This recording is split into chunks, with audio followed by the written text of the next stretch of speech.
आज की इस वीडियो में हम लोग क्लास 12th हिस्ट्री चैप्टर 2 राजा किसान और नगर में नेक्स्ट वीडियो देखेंगे। ठीक है, इसमें सबसे पहले पढ़ेंगे हम लोग बदलता हुआ देहात, और इसमें हम लोग पढ़ेंगे जनता में राजा की छवि। तो राजा के बारे में प्रजा क्या सोचती थी इसको देखेंगे। तो साधारणतः जनता द्वारा राजाओं के बारे में अपने विचारों और अनुभव के जो विवरण थे वो कम छोड़े गए, मतलब कम मिलते हैं।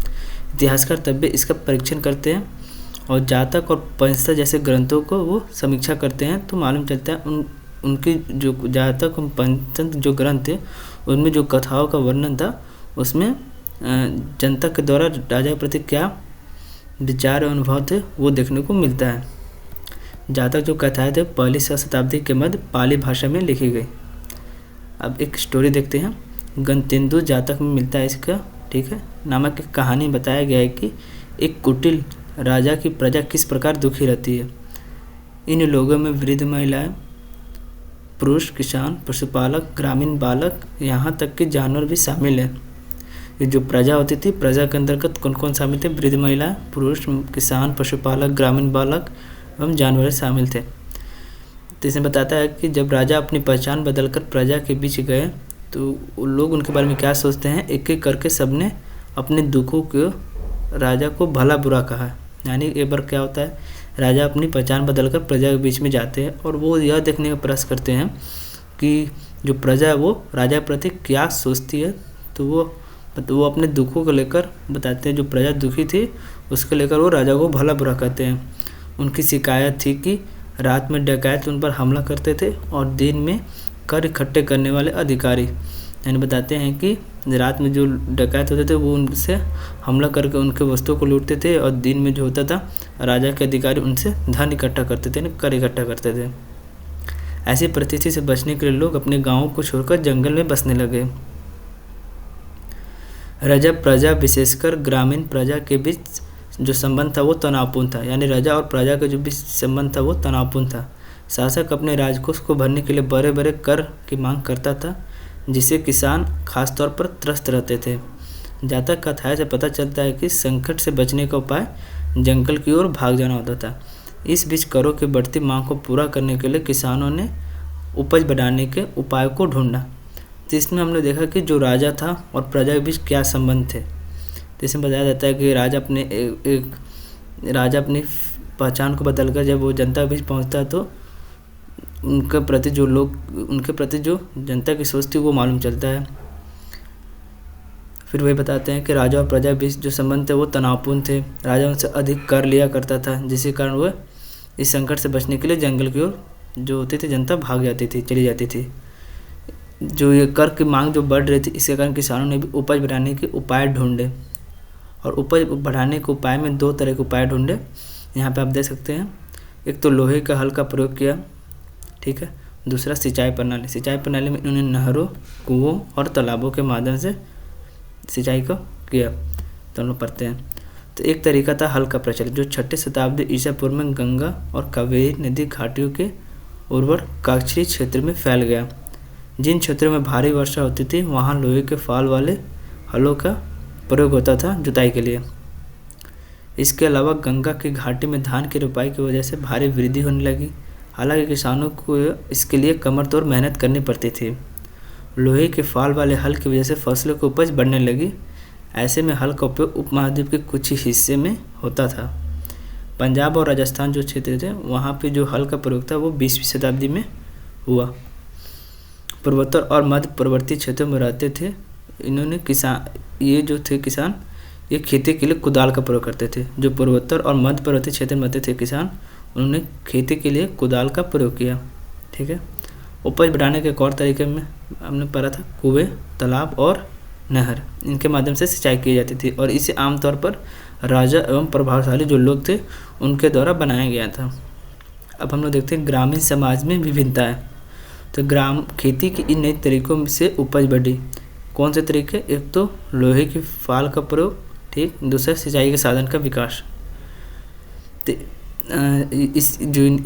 जो उपज बढ़े इसके लाभ जो थे वो समान नहीं थे। खेती से जुड़े लोगों को इससे उत्तरोत्तर भेद बढ़ता जा रहा था। बहुत कथाओं में भूमिहीन, खेतिहर, श्रमिक, छोटे किसान और बड़े जमींदारों का उल्लेख मिलता है। पाली भाषा में गहपति छोटे किसानों और जमींदारों के लिए किया गया है। बड़े जमींदार और ग्राम प्रधान शक्तिशाली माने जाते थे, जो प्रायः किसानों पर नियंत्रण रखते थे। ग्राम प्रधान का पद जो होता था वो वंशानुगत होता था, ठीक है। इसके अलावा आरंभिक जो तमिल संगम साहित्य है, गांव में रहने वाले विभिन्न वर्गों का ये उल्लेख करते हैं, ठीक है। जैसे कि वेल्लार यानी बड़े जमींदार, हलवाहा या उल्वर और दास अनिमई। यह संभव है कि वर्गों की विभिन्नता भूमि के स्वामित्व, श्रम और नए प्रौद्योगिकी को उपयोग पर आधारित है। यानी कि बताया गया इसमें कि ये जो विभिन्नता देखने को मिली है ग्रामीण समाज में, उसका कारण क्या था? भूमि का स्वामित्व, श्रम और नई प्रौद्योगिकी। अब गहपति, तो गहपति कौन होते थे? तो गहपति घर का मुखिया होता था। घर में रहने वाली वो महिलाओं, बच्चों, नौकरों, दासों पर नियंत्रण रखता था। वह घर से जुड़े भूमि, जानवर, अन्य वस्तुओं का मालिक होता था। कभी कभी इस शब्द का प्रयोग नगर में रहने वाले सम्राट, जो वर्ग व्यक्ति होते थे और व्यापारी, उनके लिए भी होता था, ठीक है। अब हम आगे देखते हैं भूमिदान और नए सम्राट ग्रामीण। तो भूमिदान ईस्वी की आरंभिक शताब्दी से ही भूमिदान के प्रमाण मिलते हैं। भूमिदान जो प्रथा थी, भूमिदान की जो प्रथा थी, उसकी शुरुआत सातवाहन काल से ही हो गई थी। ईसा की आरंभिक जो शताब्दी है उसमें सातवाहन काल के समय से हम लोगों को भूमिदान की प्रथा देखने को मिलती है। इनसे संबंधित जो अभिलेख है वो पत्थर पर लिखे हुए थे, लेकिन इसके अलावा अधिकांश अभिलेख जो होते थे वो ताम्र पत्रों पर भी खुदे होते थे। भूमिदान के जो प्रमाण मिले हैं उनमें अधिकतर जो भूमिदान दिए जाते थे वो धार्मिक संस्थाओं एवं ब्राह्मणों को दिए गए थे। अधिकांश जो अभिलेख होते थे वो संस्कृत में थे। विशेषकर 7वीं शताब्दी के बाद अभिलेखों में कुछ अंश संस्कृत और कुछ तमिल, तेलुगु जैसे स्थानीय भाषाओं में भी आने लगे। एक और अभिलेख का यहाँ पे दिया गया है। तो यहाँ बताया गया प्रभावती गुप्त, जो एक चंद्रगुप्त द्वितीय की पुत्री थी। इनका विवाह दक्कन पठार के वाकटक परिवार में हुआ था। संस्कृत धर्मशास्त्रों के अनुसार बताया गया है कि महिलाओं को भूमि संपत्ति पर स्वतंत्र अधिकार नहीं था, लेकिन एक अभिलेख से मालूम चलता था कि प्रभावती जो गुप्त थी वो भूमि की स्वामी थी और उसने दान भी दिया था। तो इसका कारण यह भी हो सकता है, बताया गया है कि वो एक रानी थी, इसलिए उनके पास भूमि थी और वो भूमि दान भी करते थे। और एक कारण ये भी बताया गया है कि हो सकता है कि धर्मशास्त्रों का हर स्थान पर समान रूप से लागू नहीं किया जाता हो, ठीक है। तो यहाँ पे एक अभिलेख का उल्लेख है, ठीक है। आगे पढ़ते हैं। अभिलेखों में ग्रामीण प्रजा का भी पता चलता है। इनमें ब्राह्मण, किसान एवं अन्य प्रकार के वर्ग शामिल थे, जो शासकों या उनके प्रतिनिधियों को कई प्रकार की वस्तुएं प्रदान करते थे। भूमि दान अभिलेख देश के कई हिस्सों से प्राप्त हुए हैं। दान में दी गई भूमि का माप में अंतर होता था। कहीं कहीं छोटे छोटे टुकड़े दिए गए थे भूमि, तो कहीं कहीं बड़े बड़े क्षेत्र भूमि दिए गए थे। भूमि दान का प्रभाव एक क्रम वाद विवाद है, मतलब इतिहासकारों के बीच में लेकर भूमि दान से संबंधित एक वाद विवाद है। इसे आप फ्यूडलिज्म के अंदर पढ़ते हैं, सामंतवाद। इससे रिलेटेड हमारे चैनल पे एक वीडियो आप जाके देख सकते हैं, उसमें इस चीज़ का अच्छे से जिक्र किया गया है। कुछ इतिहासकारों का मानना है कि भूमिदान शासक वंश के द्वारा कृषि को नए क्षेत्र में प्रोत्साहित करने के लिए रणनीति थी। तो दूसरे कुछ का अन्य का कहना है कि भूमिदान से दुर्बल होते राजनीतिक प्रभुत्व का संकेत मिलता है, यानी राजा का शासन सामंतों पर दुर्बल होने लगा। पहले जो होता था वो राजा जो होते थे वो क्या करते थे, सामंतों को भूमि दिए कि वो इस पर कृषकों से खेती कराते थे और उनको राजा को कर देते थे। लेकिन धीरे धीरे क्या हुआ, सामंत जो होते थे वो शक्तिशाली होते गए, जिससे राजा की शक्ति का ह्रास हो गया और सामंत जो हो गए वो शक्तिशाली हो गए और राजा का वो स्थान ग्रहण करने लगे, जिसके कारण वो क्या हुआ, ये एक विवाद बना हुआ है। भूमिदान के माध्यम से उन्होंने अपने समर्थकों को जुटाने का प्रारंभ कर दिया था। ऐसा बताया गया है कि जो राजा होता था वो भूमिदान के माध्यम से अपनी जो समर्थक होते थे उनको भी जुटाने का प्रयास करते थे। यहाँ पर थे एक अग्रहार उस भूभाग को कहा जाता था जो ब्राह्मणों को दान दिया जाता था। ब्राह्मणों से भूमि कर या अन्य प्रकार के कर नहीं वसूले जाते थे। ब्राह्मणों को स्वयं स्थानीय लोगों से कर वसूलने का अधिकार था। तो इसमें बताया जो अग्रहार होता था वो भूभाग होता था एक, जो ब्राह्मणों को दिया जाता था। यही ब्राह्मणों को पहले जो भूमि दिया गया था उनसे कर नहीं वसूला जाता था, लेकिन वो जो होते थे स्थानीय लोगों से वो कर वसूलते थे। यानी जो ब्राह्मणों को जो भूमि दिया जाता था उनसे वो जो राजा होते थे उनसे वो कर नहीं लेते थे, यानी जो भूमि कर होता था वो नहीं लेते थे। ब्राह्मणों को स्वयं स्थानीय लोगों से कर देने का अधिकार दिया गया था, कर लेने का अधिकार दिया गया। आगे पढ़ते हैं। भूमि दान के प्रचलन से राज्य तथा किसानों के संबंध में की झांकी मिलती है, लेकिन कुछ लोग ऐसे भी थे जिन पर अधिकारियों या सामंतों का नियंत्रण नहीं था, जैसे पशुपालक, संग्राहक, शिकारी, मछुआरे, शिल्पकार। ठीक है, आगे हम पढ़ते हैं नगर एवं व्यापार। नगर की बात करें तो जिनका विकास लगभग 6ठी शताब्दी ईसा पूर्व में हुआ, उपमहाद्वीप के विभिन्न क्षेत्रों में हुआ। इनमें से हमने सबसे पहले पढ़ा था महाजन पदों के बारे में, जिनकी राजधानियाँ थी। प्राय सभी नगर संचार मार्गों पर किनारे बसे थे, जैसे पाटलिपुत्र नदी किनारे। ठीक है, उज्जैन हो गया वो नगर भूतल मार्गों के किनारे था। वही पुहार, ठीक है, जैसे नगर समुद्र तट पर थे। पुहार आपको दक्षिण में तमिलनाडु के तट पर दिखेगा, समुद्र तट पर। ठीक है, जहाँ से समुद्र मार्ग प्रारंभ हुआ। मथुरा जैसे अनेक शहर व्यावसायिक और सांस्कृतिक राजनीतिक गतिविधियों का केंद्र बना। ठीक है, हम लोग पढ़ते हैं पाटलिपुत्र के बारे में, पाटलिपुत्र का इतिहास। ठीक है, पाटलिपुत्र का विकास पाटली ग्राम नामक गांव से हुआ। शुरुआती में जो मगध होते हैं उनकी राजधानी राजगिरी होती है, राजगांव। लेकिन बाद में 4ठी शताब्दी ईसा पूर्व में द्वितीय मगध की राजधानी क्या बन जाती है, पाटलिपुत्र बन जाती है, और यह मौर्य साम्राज्य की राजधानी और एशिया के सबसे बड़े नगरों में से एक बन गया। ठीक है, तो पाटलिपुत्र के बारे में ये है। अब आता है नगरीय जनसंख्या और सम्राट वर्ग और शिल्पकार। हमने पढ़ा कि शासक वर्ग और राजा जो होते थे किलेबंद नगरों में रहते थे। ठीक है, हम लोग जो हड़प्पा सभ्यता जो देखे थे उसमें देखे थे क्या कि जो शासक वर्ग होते थे और जो राजा होते थे वो किलेबंद नगरों में रहते थे। यद्यपि इनमें से अधिकांश स्थलों में व्यापक खुदाई करना संभव नहीं है, क्योंकि आज के क्षेत्र में यहाँ पे लोग रहते हैं हड़प्पा शहरों में। लेकिन फिर भी यहाँ से विभिन्न प्रकार के अवशेष प्राप्त हुए हैं। इनमें से एक उत्कृष्ट श्रेणी की मिट्टी के कटोरे और थाली मिलती है जिन पर चमकदार कलई चढ़ी है। इन्हें उत्तर कृष्ण मर्जित पात्र कहा जाता है, जिसका प्रयोग अमीर लोग शायद करते होंगे, ऐसा बताया गया। इसके अलावा चांदी, कांसे, तांबे, हाथी दांत, शीशे, अन्य पदार्थ के गहने, उपकरण, हथियार, बर्तन, सीप और पक्की मिट्टी मिली है। 2वीं शताब्दी आते आते हमें कई नगरों के छोटे दानात्मक अभिलेख प्राप्त हुए हैं। इनमें दाता के नाम के साथ साथ प्रायः उसके व्यवसाय का भी उल्लेख होता है। इनमें नगरों में रहने वाले धोबी, बुनकर, लिपिक, बढ़ई, कुम्हार, स्वर्णकार, लोहार, अधिकारी, धार्मिक, गुरु, व्यापारी, राजाओं के बारे में विवरण मिलता है।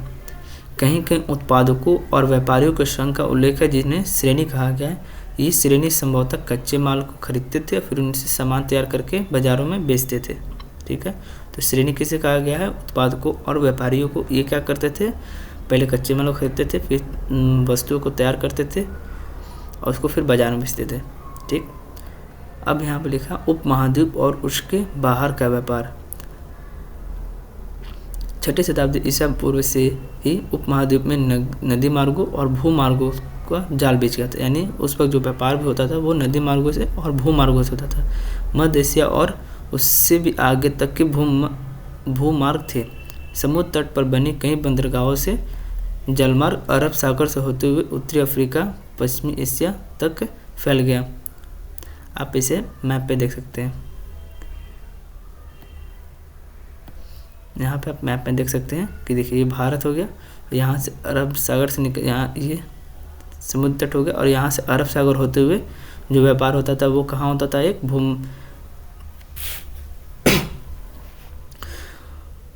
अफ्रीका का उत्तरी तट पर और एक पश्चिम एशिया में। तो आप इसे मैप के माध्यम से देख सकते थे। एक तो उसके अलावा एक व्यापार बंगाल की खाड़ी के उससे होते हुए दक्षिण एशिया के देशों में और एक चीन में होता था। ठीक,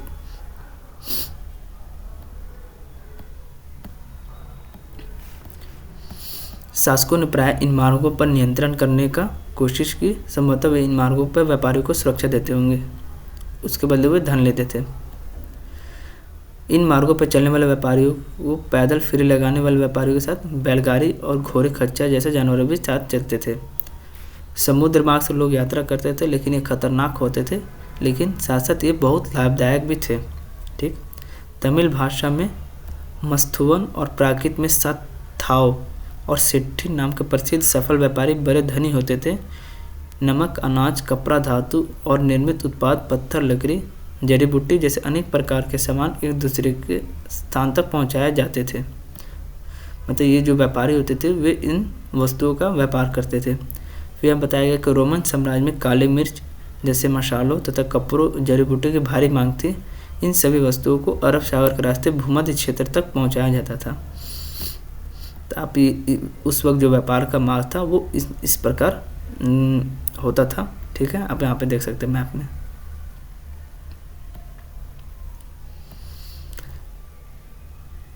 सिक्के और राजा, तो सिक्के से संबंधित जो भी जानकारी है वो देखते हैं। व्यापार के लिए सिक्के का प्रचलन से विनिमय कुछ हद तक आसान हो गया। जो पहले जो विनिमय होता था वस्तु विनिमय प्रणाली होता था, यानी कि एक वस्तु के बदले दूसरी वस्तु को दिया जाता था। ठीक है, लेकिन इनमें भी कुछ बाधाएं थी जिनके कारण सिक्के का प्रचलन शुरू हुआ, जिससे विनिमय कुछ हद तक आसान हो गया।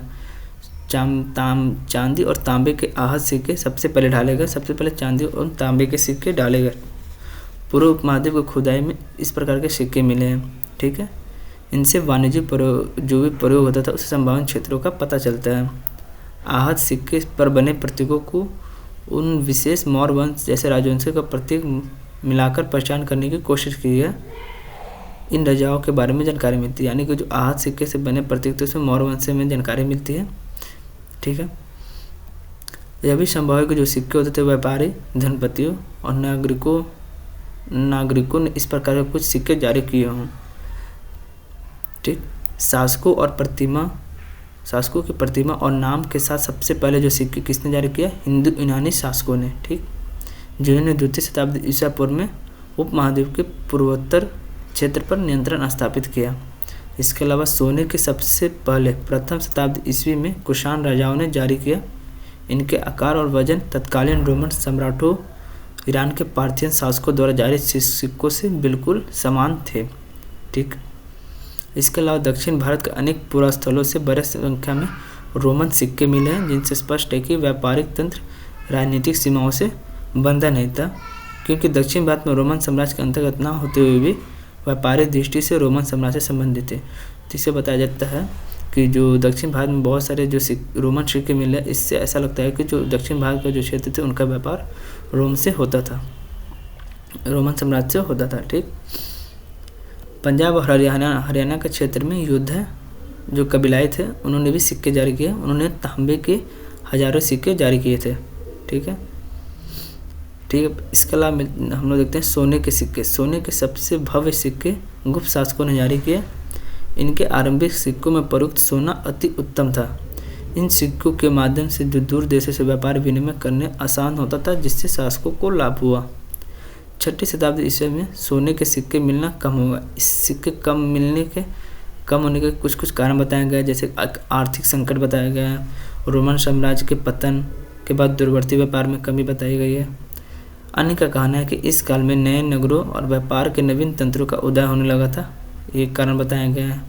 जबकि अन्य का कहना है कि सोने के सिक्कों का मिलना तो कम हुआ, लेकिन अभिलेखों और ग्रंथों में सिक्के का उल्लेख होता रहा। यानी अन्य लोग बोलते हैं कि जो सोने के सिक्के को लेकर लोग बोलते हैं कि कमी हुई है, लेकिन ये बताते हैं कि सोने के सिक्के मिलना तो कम हो गया था, लेकिन अभिलेखों ग्रंथों में सिक्के का उल्लेख होता रहा है। इसका अर्थ ये हो सकता है कि सिक्के इसलिए कम मिलते थे क्योंकि ये प्रचलन में थे, उनका किसी ने संग्रह करके नहीं रखा था। ठीक, अब नेक्स्ट हम लोग देखते हैं कि अभिलेखों का अर्थ कैसे निकाला जाता था। ठीक है, तो सबसे पहले हम देखते हैं ब्राह्मणी लिपि का अध्ययन। आधुनिक भारतीय भाषाओं में प्रयुक्त लगभग सभी लिपियों का जो मूल है वो ब्राह्मणी लिपि है। ब्राह्मणी लिपि का प्रयोग अशोक के अभिलेखों में किया गया। 18वीं शताब्दी में यूरोपीय विद्वानों और भारतीय पंडितों ने मिलकर बंगाली एवं देवनागरी लिपियों का अध्ययन शुरू किया और प्राचीन अक्षरों के नमूनों से तुलना करना शुरू किया। आप यहाँ पे देख सकते हैं क का प्रयोग कैसे किया गया है। ठीक है, फिर च का प्रयोग डी का आकार का दिख रहा है, फिर ढ यहाँ पे आप देख सकते हैं। इस प्रकार उन्होंने तुलनात्मक अध्ययन करना शुरू किया। आरंभिक अभिलेखों का अध्ययन करने वाले विद्वानों ने कई बार यह अनुमान लगाया कि ये संस्कृत में लिखे गए हैं, जबकि प्राचीनतम अभिलेख वस्तुतः प्राकृत में थे। ठीक है। एक इतिहासकार है जेम्स प्रिंसेप ने अशोककालीन ब्राह्मणी लिपि का 1838 में अर्थ निकाला। ठीक है। अब ब्राह्मणी लिपि के अलावा खरोष्ठी लिपि को देखते हैं। पश्चिमोत्तर के अभिलेखों में प्रयुक्त खरोष्ठी लिपि पढ़े जाने की कहानी अलग है। इस क्षेत्र में शासन करने वाले हिंदू यूनानी राजाओं द्वारा जो सिक्के बनाए गए उनसे हमें जो होता है खरोष्ठी लिपि की जानकारी मिलती है। इन सिक्कों में राजाओं के नाम यूनानी और खरोष्ठी में लिखे गए थे। यूनानी भाषा पढ़ने वाले यूरोपीय विद्वानों ने इन अक्षरों का मेल किया। उदाहरण के तौर पर 2 लिपियों में अपोलोडोटस का नाम लिखने में एक ही प्रतीक मान लीजिए अ प्रयुक्त किया गया है। ठीक। चूँकि प्रिंसेप ने खरोष्ठी लिपि के लिखे अभिलेखों की भाषा की पहचान प्राकृतिक रूप में की थी, इसलिए लंबे अभिलेखों को पढ़ना सरल हो गया। तो देखिए कैसे पहले जो भी अधिकारी इतिहासकार थे उन्होंने कैसे पहले भाषाओं का अध्ययन किया, कैसे उनका तुलनात्मक अध्ययन करते हैं। ठीक है। फिर उनको जो भी अभिलेख थे उनको पढ़ने का प्रयास करते हैं। फिर अभिलेखों से प्राप्त ऐतिहासिक साक्ष्य, तो अभिलेखों से क्या क्या ऐतिहासिक साक्ष्य प्राप्त होते हैं उनको देखने का प्रयास करते हैं। इतिहासकार अभिलेख शास्त्रियों के काम करने के तरीकों से पता तो लगता है कि अशोक के 2 अभिलेखों को ध्यान से पढ़ें। यहाँ पर अशोक के 2 अभिलेखों का जिक्र है। अभिलेख स्रोत संख्या 10 ने शासक अशोक का नाम नहीं लिखा है, उसमें अशोक द्वारा अपनाई गई उपाधियों का प्रयोग किया गया है। यानी अशोक द्वारा 2 उपाधि ज़्यादा प्रचलित देखने को मिला है। एक दीवाना प्रिय यानी देवताओं का प्रिय, एक प्रियदर्शी यानी देखने में सुंदर। अशोक का नाम अन्य अभिलेखों में मिलता है जिनमें उनकी उपाधियाँ भी लिखी है। अशोक ने अपने अभिलेखों में कहा है कि उनसे जो पहले शासक होते थे उन्होंने रिपोर्ट एकत्र करने की व्यवस्था नहीं थी। ठीक है। लेकिन अशोक से पहले के उपमहाद्वीप के इतिहास पर विचार करें तो क्या आपको लगता है कि अशोक का यह वक्तव्य सही है? इतिहासकारों को बार बार अभिलेखों में लिखे कथनों का परीक्षण करना पड़ता है। ठीक है। इसमें हम आगे देखते हैं अशोक के एक अभिलेख जो स्रोत संख्या 11, जिसकी व्याख्या प्राय अशोक की वेदना के प्रतिबिंब के रूप में की जाती है। साथ ही यह युद्ध के प्रति उनकी मनोवृत्ति में परिवर्तन को भी दर्शाता है। ठीक है। तो यहाँ पे आप वेदना को देख सकते हैं। इसमें लिखा हुआ है, जब दीवाना प्रिय प्रियदर्शी ने अपने शासन के 8 वर्ष पूरे किए तो उन्होंने कलिंग पर विजय प्राप्त की। इसमें बताते हैं कि 1.5 लाख पुरुषों को निष्कासित किया गया, 1 लाख मारे गए और इनमें से ज़्यादा की मृत्यु हुई। कलिंग पर शासन स्थापित करने के बाद दीवाना प्रिय ने धम्म के गहन अध्ययन किया, धम्म के स्नेह और धम्म के उपदेश में डूब गए। यही दीवाना प्रिय के लिए कलिंग की विजय का पश्चाताप था। दीवाना प्रिय के लिए यह बहुत वेदनादायी और निंदनीय है कि जब कोई भी किसी राज्य पर विजय प्राप्त करता है तो पराजित राज्य का हनन होता है, वहाँ लोग मारे जाते हैं और निष्कासित होते हैं। तो यहाँ पे ये बताया गया है कि जो कलिंग का युद्ध होता है उस युद्ध के बाद बहुत सारे लोग मारे जाते हैं, बहुत सारे लोगों को निष्कासित किया जाता है, महिलाओं के साथ अत्याचार होता है। तो उसके बाद उन्होंने जो अशोक होते हैं उनका हृदय परिवर्तन होता है। उसके बाद वो धम्म को अपनाते हैं और धम्म का प्रचार प्रसार में वे लग जाते हैं। इस प्रकार ये हमारा सेकेंड चैप्टर ख़त्म होता है। नेक्स्ट वीडियो में हम लोग चैप्टर 3 को देखेंगे। Thanks for watching. Please like share and